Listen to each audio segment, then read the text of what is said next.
This is titled, Where is God's Perfection? In Brooklyn, New York, CHUSH, C-H-U-S-H, CHUSH is a school that caters to learning disabled children. Some children remain in CHUSH for their entire school career.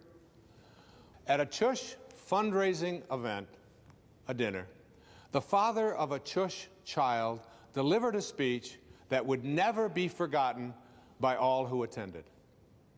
After extolling the school and its dedicated staff, he cried out, "Where is the perfection in my son Shia? Everything God does is done with perfection, but my child cannot remember facts and figures as other children do. Where is God's perfection here?" The audience was shocked by the question and pained by the father's anguish and stilled by the piercing query. "I believe," the father answered, "that when God brings a child like Shia into the world, the perfection that he seeks is in the way people react to this child." He then told the following story about his son Shia.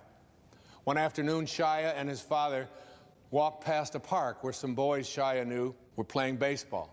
Shia asked his father, "Do you think they'll let me play?" Shia's father knew that his son was not at all athletic and that most boys wouldn't even want him on their team, but Shia's father understood that if his son was chosen to play, it would give him a sense of belonging. And as you know, Maslow's highest level of consciousness is on that pyramid is a feeling of belonging. And Shia never felt that way. Shia's father approached one of the boys on the field and asked if Shia could play. The boy looked around for some guidance from his teammates, and getting none, he took matters into his own hands, and he said, "Well, we're losing by 6 runs, and the game is in the 8th inning. I guess he can be on our team, and we'll try to put him up to bat in the 9th inning." Shia's father was ecstatic as Shia smiled broadly. Shia was told to put on a glove and go out to play in center field. In the bottom of the 8th inning, Shia's team scored a few runs, but they were still behind by 3. In the bottom of the 9th inning, Shia's team scored again, and now with 2 outs and the bases loaded, Shia was scheduled to be up with the potential winning run on base. Would the team actually let Shia bat at this juncture of the game and give away their chance to win? Surprisingly, Shia was given the bat. Everyone knew that it was all but impossible because Shia didn't even know how to hold a bat, let alone hit with it. However, as Shia stepped up to the plate, the pitcher moved in a few steps so he could lob the ball in softly so that Shia would at least be able to make contact with the ball. The first pitch came in, Shia swung clumsily and he missed.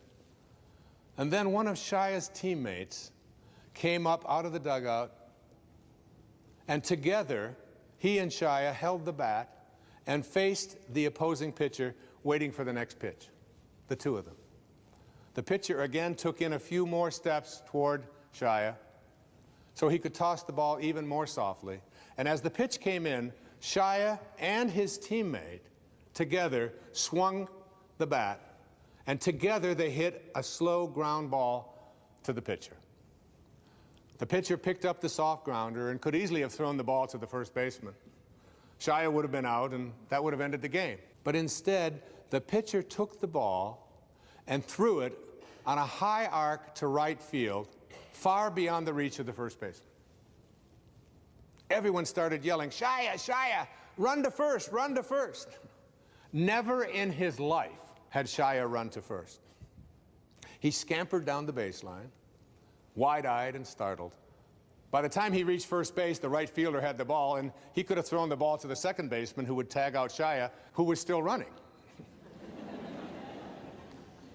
But the right fielder understood what the pitcher's intentions were. So he threw the ball high and far over the third baseman's head. Everyone yelled, "Run to second, Shia, run to second." Shia ran toward second base as the runners ahead of him deliriously circled the bases toward home.